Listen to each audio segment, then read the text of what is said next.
7 de la mañana con 40 minutos, ya 7:40 minutos, en Punto Noticias de Radio Pichincha. Saludamos con nuestro primer invitado, esta vía telemática, el doctor Pedro Donoso, abogado, consultor político, director ejecutivo de ICARE. ¿Cómo está, doctor Donoso? Buenos días, bienvenido, qué gusto saludarle. Estamos con usted, Alexis Moncayo, quien le habla, Licenia Espinel.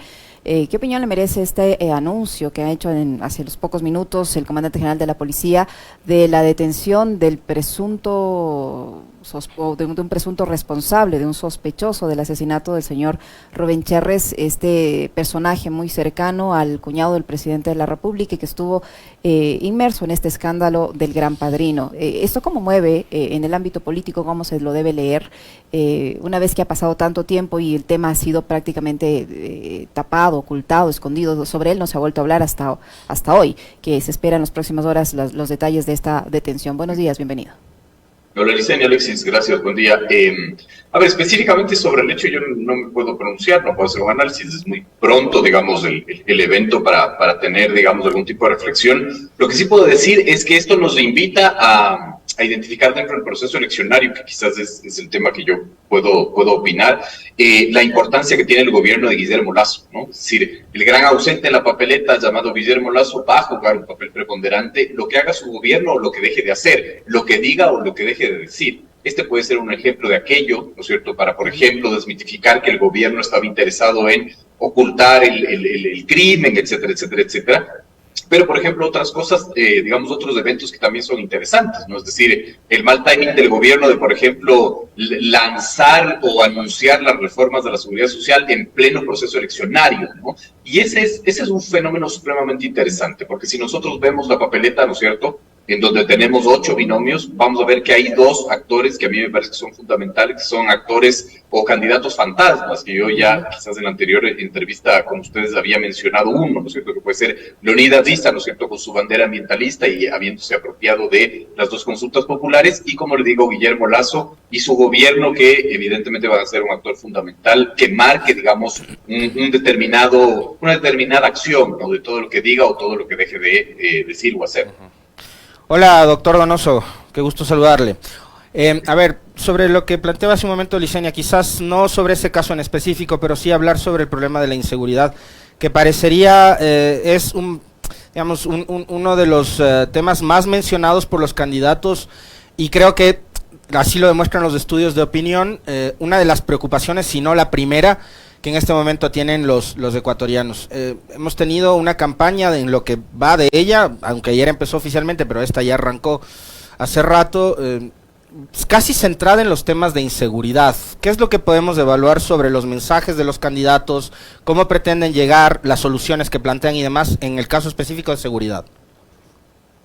A ver, es supremamente interesante esto también, ¿no es cierto? Todos los cuantitativos nos dicen, la última encuesta de perfiles de opinión de inicios de junio, ¿no es cierto?, nos dicen que el 60% del pastel se debe al tema de la inseguridad. Sin embargo, si nosotros regresamos a ver las campañas, los candidatos, los binomios y las propuestas, vamos a ver, por ejemplo, el caso de Topic, ¿no? Es decir, yo de verdad no tengo nada contra el señor Topic, pero me parece que es un ejemplo muy didáctico para entender. Es decir, lo que hace el cuarto de guerra de Topic es intentar bukelizar su imagen, ¿no es cierto? Entonces traen la franquicia Bukele, la intentan vender, finalmente él es un actor ligado al tema de la inseguridad, es un valiente que se mete, digamos, en quizás los rincones del Ecuador más peligrosos, y claro, esa campaña no despega, por lo tanto sí debería reverse o debería leerse de mejor manera, ¿no es cierto?, cómo abordar el problema de la inseguridad. Es decir, no sirve de nada, ¿no es cierto?, tener la franquicia Bukele, intentar vender la franquicia Bukele, vestirte como Bukele, parecerse a Bukele, o parecerse un Rambo criollo, ¿no es cierto?, pero finalmente no termina de despegar. Entonces, Pedro, ahí tengo una inquietud, perdón que la interrupción, pero creo que sí es necesaria. A ver, de entrada Topic es un candidato que entiendo tenía y sigue teniendo todavía un bajo nivel de reconocimiento, de conocimiento en la ciudadanía. Él tiene que empezar a hacerse conocer él, pero parte de esto que bien dice Pedro, la bukelización de su candidatura y de su imagen.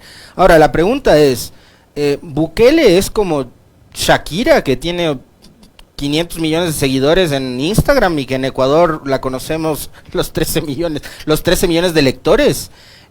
¿Bukele es tan conocido? Acá en Ecuador, de lo que yo sé, si salimos a la calle a preguntar a la gente, no saben ni cómo se llama el presidente de la Corte Nacional de Justicia, Pedro. Sabemos los ecuatorianos quién es Bukele. Ese es el punto. Es decir, regresamos a ver a las elecciones del 5 de febrero. Para hacer un análisis político necesitamos comparar sucesos que digamos que nos puedan determinar algo, ¿no es cierto? Las últimas elecciones del 5 de febrero, ¿no es cierto?, nos demostraron que los candidatos, sobre todo en Quito, que apelaron, digamos, al fenómeno Bukele, el mismo Pedro José Freire, por ejemplo, ¿no? Bukele, seguridad, etcétera, digamos, no obtuvieron el favor popular. Es decir, es muy complejo como intentar tener una realidad que solo está en un círculo y ponerla en una dinámica social. Yo veo ahí una lectura con muchísimo sesgo, ¿no? Un sesgo de confirmación.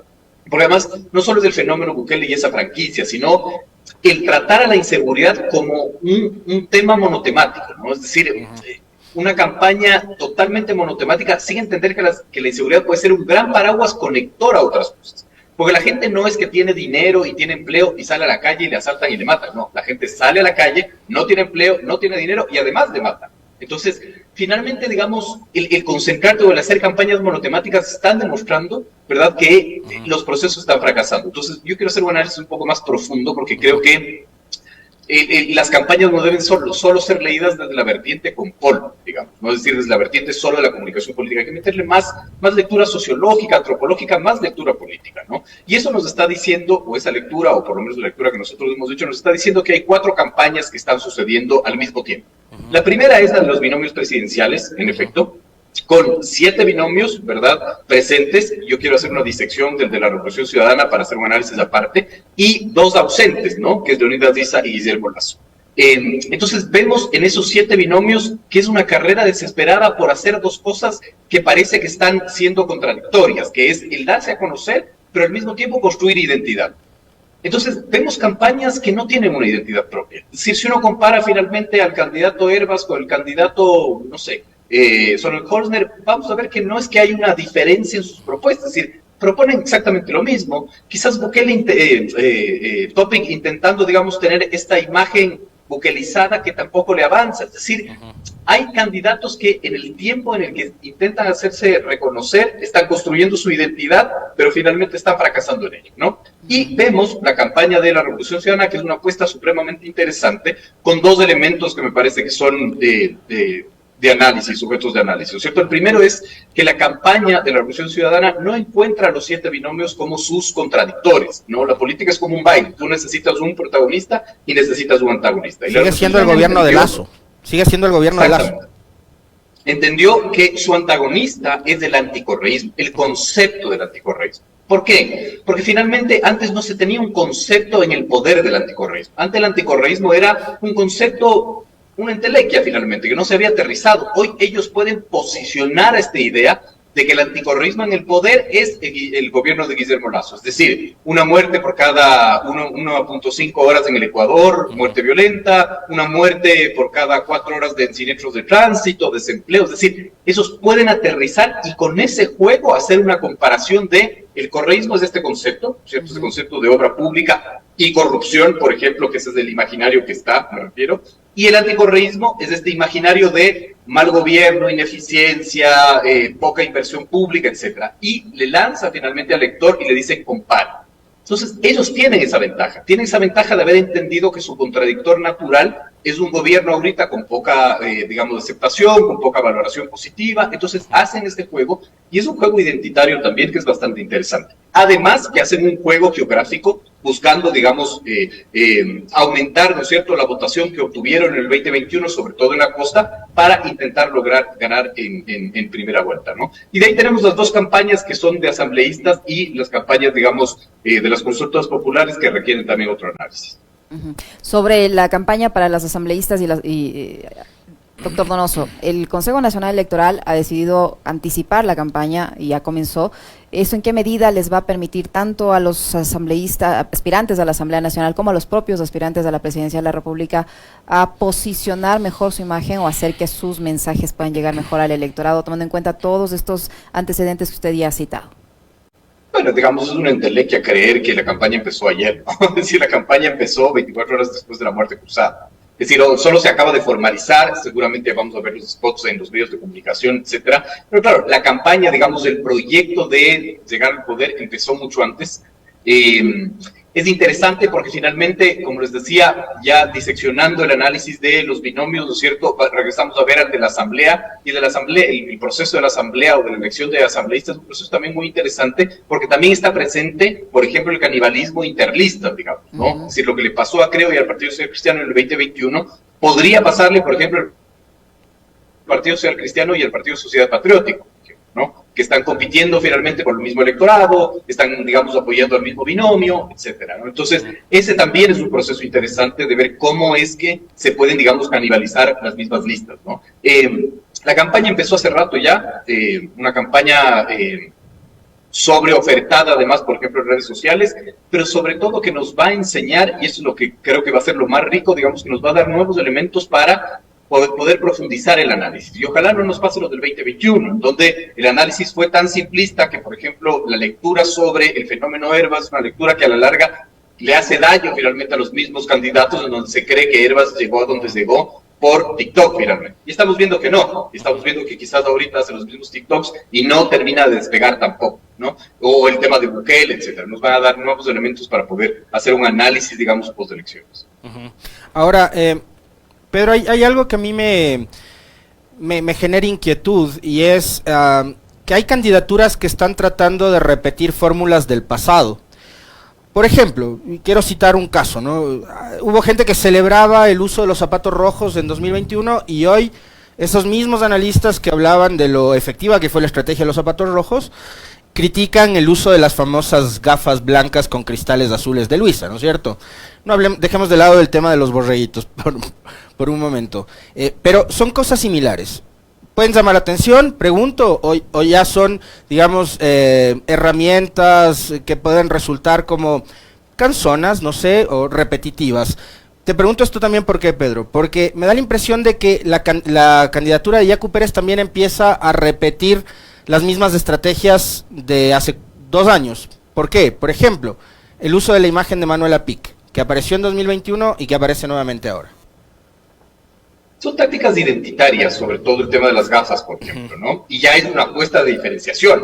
Es decir, digamos, por eso me parece interesante que el binomio de la representación es el único binomio que entendió que se necesita una identidad y con ello tácticas identitarias o tácticas diferenciadoras. Porque si uno ve finalmente toda la lista, por ejemplo, de asambleístas, toda la lista de candidatos a la presidencia, salvo 2 o 3, ¿no es cierto?, que intentan tener una identidad propia, el resto habla exactamente lo mismo, dice exactamente lo mismo, te plantea los mismos qués, muy pocos cómo, es decir, no hay una diferencia y no hay un efecto diferenciador. Nosotros, desde el gabinete estratégico que yo dirijo, tenemos una ecuación para construir identidad, y esa ecuación para construir identidad tiene que ver con los atributos más los rasgos diferenciales, ¿no es cierto?, más lo que eres, menos lo que no eres, ¿no es cierto?, y más lo que tú ofertas y más lo que te demandan, digamos, ¿no? Esa ecuación te ayuda a tener identidad.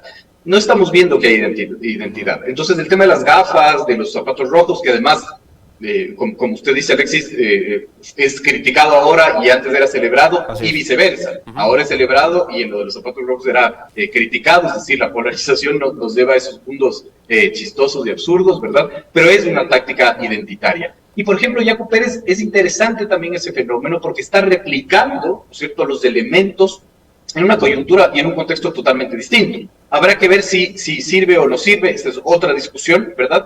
Pero yo siento que Yacu Pérez, digamos, la presencia de Leonidas Diza le plantea, ¿no es cierto?, un contradictor, no contradictor, sino un competidor natural, fantasma, que no está en la papeleta, por lo tanto le hace un competidor mucho más complejo de desarmar y que fue mucho más hábil, por lo menos en el primer paso, al adueñarse de las consultas populares, porque mientras Yacu Pérez estaba viajando a la Amazonía, ¿no es cierto?, Leonidas Diza hizo una rueda de prensa y se apropió de la consulta popular. Entonces, hay elementos nuevos y hacer lo mismo dentro de un contexto distinto me parece que no puede dar resultado. Doctor Donoso, usted mencionaba que hay varios actores que están participando en este proceso electoral y entre ellos mencionó al presidente de la República o al gobierno y hablaba del mal timing que tuvo al proponer esta reforma de la seguridad social, pero hay que añadir otros elementos como por ejemplo el hecho de que de los reveses que ha tenido con la Corte Constitucional, de esos intentos por firmar negocios o acuerdos de último minuto como los que va a hacer esta semana mismo con los Estados Unidos, y este escándalo en el que se involucró por su propia boca el ministro del Interior, Juan Zapata, con este supuesto intento de soborno en la compra de los chalecos, que hasta ahora no ha podido totalmente esclarecerse y totalmente salirse del escándalo. ¿En qué medida todo ese tipo de cosas, ahora sumada a la de este señor Cherres, pueden influir de alguna manera en la campaña electoral o en las decisiones de los electores? ¿Y de qué manera esto le va a complicar la salida de un gobierno que está agonizante? Lo que le decía, ¿no es cierto? Todo lo que haga, deje de hacer, diga o deje de decir el gobierno, sí es absolutamente gravitante en el proceso eleccionario, y todo lo que haga y deje de hacer, evidentemente mal valorado, ¿no es cierto? Para mí le beneficia a la Revolución Ciudadana, porque el resto de 7 candidatos no ha entendido que es más fácil tener ese contradictor, porque es un contradictor mucho más débil, es un contradictor finalmente que no está en la papeleta, es un contradictor, digamos, que tiene muy mal valoración, que es más fácil en el ejercicio del poder equivocarse, que no maneja todas las vocerías, es decir, el resto de candidatos no entendieron el blanco fácil que es del gobierno para el proceso eleccionario. Los únicos que entendieron es la Revolución Ciudadana, y claro, mientras los 7 candidatos compiten entre ellos, el uno le dice que se le plagió el plan de trabajo, el otro le insulta, digamos, la Revolución Ciudadana sabe que ellos no son los competidores, que es del gobierno. Y el gobierno finalmente se va a equivocar, evidentemente, porque es más fácil equivocarte en el ejercicio del poder, ¿no? Entonces, tomar decisiones equivocadas o finalmente volver a tu plan de gobierno original, que no es popular, que puede ser necesario, esa es otra discusión, pero que no es popular, hace finalmente que el gobierno sea un jugador fundamental, un jugador ausente, pero fundamental en el proceso electoral. Hablábamos hace un momento, Pedro, del tema seguridad. Después están situación económica, desempleo, ahora vemos el tema de la migración también, y el de la corrupción ya como casi un tema secundario. Sobre ¿qué están hablando los ciudadanos en las calles? ¿Y qué es con lo que cree usted, Pedro, que han hecho la investigación y demás, los candidatos ahora mismo no están conectando con sus votantes? A ver, yo haría ahí una observación. Yo, evidentemente, digamos, en los cuantitativos, primero está inseguridad y después está economía, etcétera, pero, digamos, de los pocos estudios que hemos nosotros podido analizar, no está después, está al lado.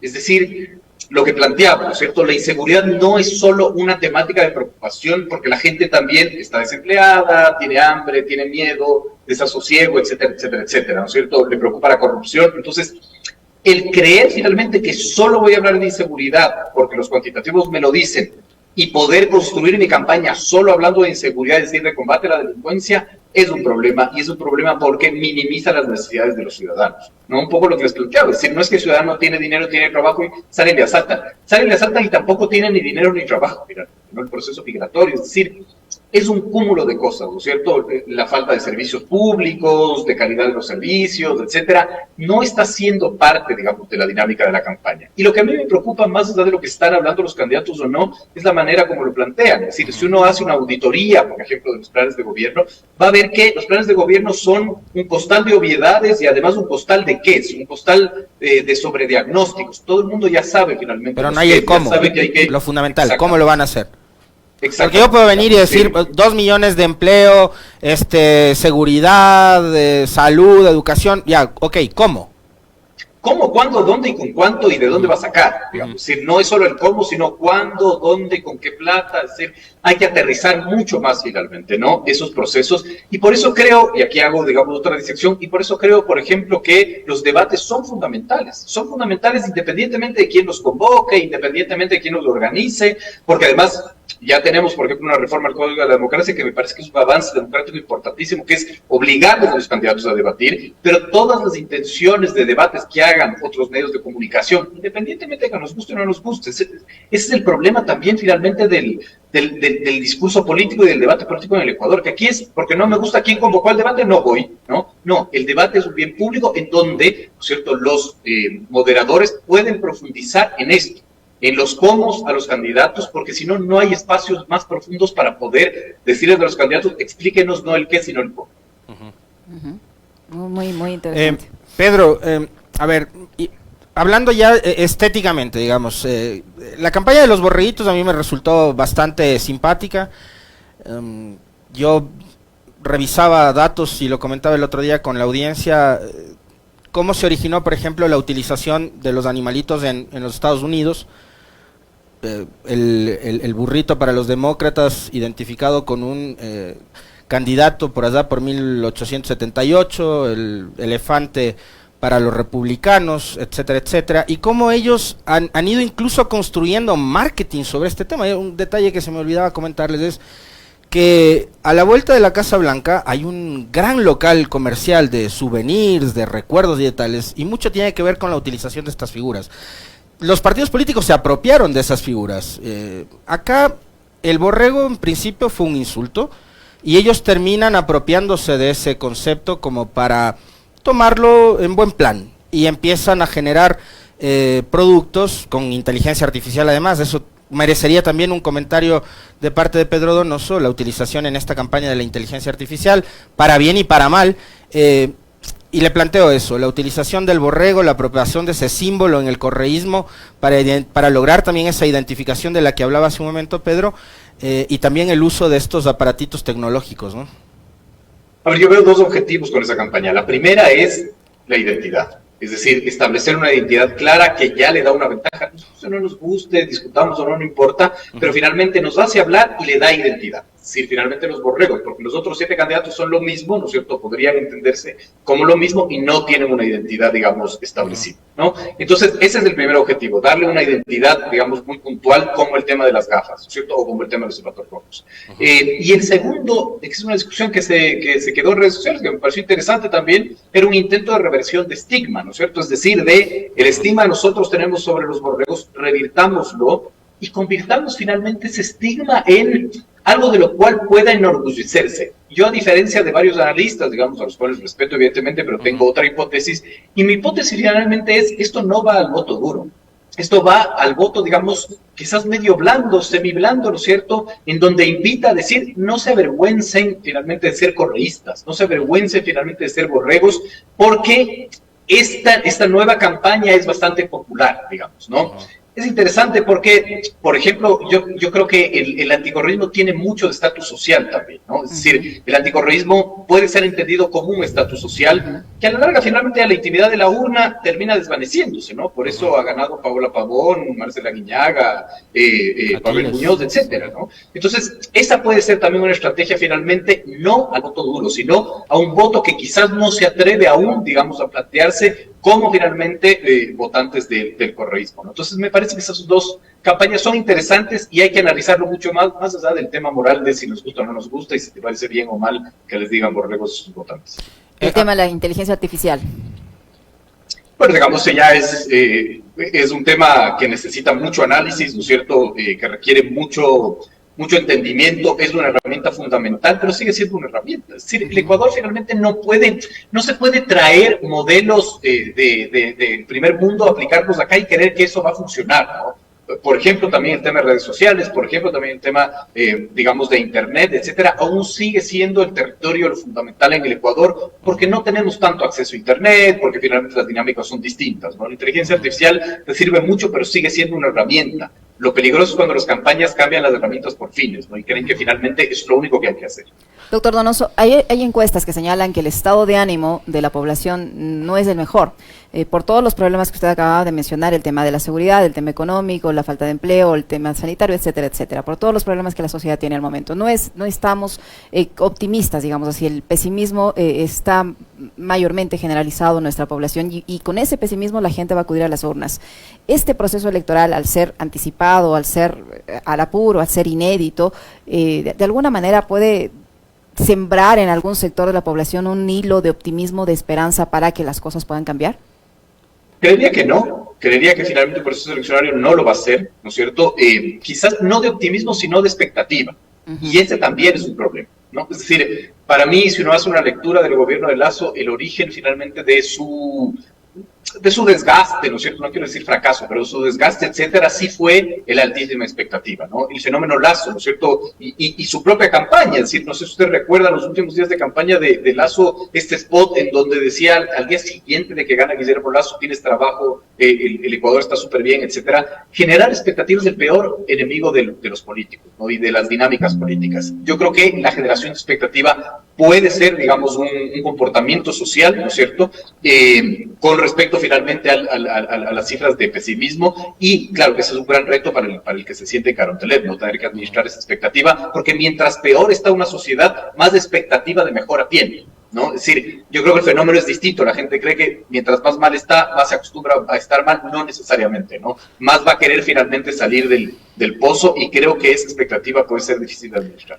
Sobre la respuesta del tema de los borreguitos, me quedé con algo y quiero volver a esa discusión, porque en realidad es al primer, y me llama poderosamente la atención el análisis de Pedro, porque dice, a su criterio no apunta al voto duro. Yo estaba convencido de que sí, de que los borreguitos apuntaban al voto duro, pero cobra mucho sentido lo que acaba de decir Pedro, porque esta campaña, con el estilo y en el tono en el que se lo ha manejado, es una campaña que de alguna manera viene a un poco a amortiguar o a suavizar la pelea, la confrontación. Es una campaña donde vemos a muchos candidatos que, a propósito del tema de la inseguridad y de tales, hablan de las mafias, de los delincuentes, de cuello blanco y no sé qué, y de pronto aparece esta campaña que suaviza un poco la cosa. Entonces cobra sentido lo que dice Pedro, pero adicionalmente Pedro dice otra cosa también, a propósito del anticorreísmo, que es una suerte como de estatus, ¿no?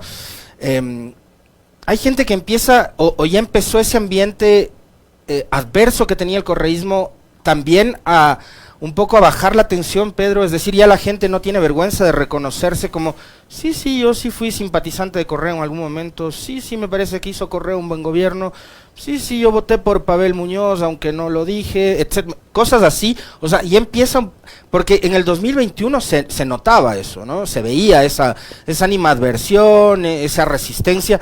Hoy, ¿eso está bajando? Habría que medirlo, digamos. Yo no puedo como concluir. Lo que yo dije es una hipótesis, ¿no es cierto?, que es la que nosotros hemos manejado. Pero es muy interesante la hipótesis. Pero finalmente, digamos, hay que medir. Y hay que medir porque, como digo, es una campaña que lo que te está diciendo es: no te avergüences de ser correísta, finalmente. O por lo menos no te avergüences de votar por el correísmo. Eso es lo que yo puedo leer y puedo sentir.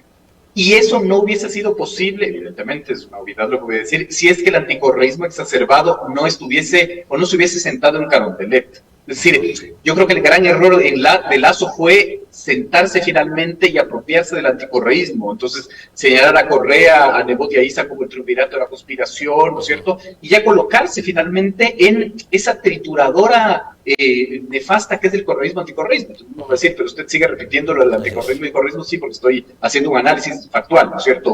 O de los fenómenos. Pero, claro, Lasso hace eso, ¿no es cierto?, y con eso encarna lo que es del anticorreísmo. Entonces, es fácil para el correísmo decir: mira, eso es del anticorreísmo. ¿Tú quieres eso o quieres, de una u otra manera, con los errores que se tuvo, volver a lo que dicen, recuperar la patria, resurgir de la patria, antes estábamos mejor, etcétera? Ahora les facilita esa comparación, ¿no? Y los borreguitos, como usted muy bien dice, baja la tensión, ¿no es cierto? Y lo que te dicen es: esto es popular, esto es chévere, lo está haciendo la gente medianamente chévere, ¿no es cierto? Entonces, digamos, no te avergüences finalmente de decir, o de por lo menos de votar por el correísmo.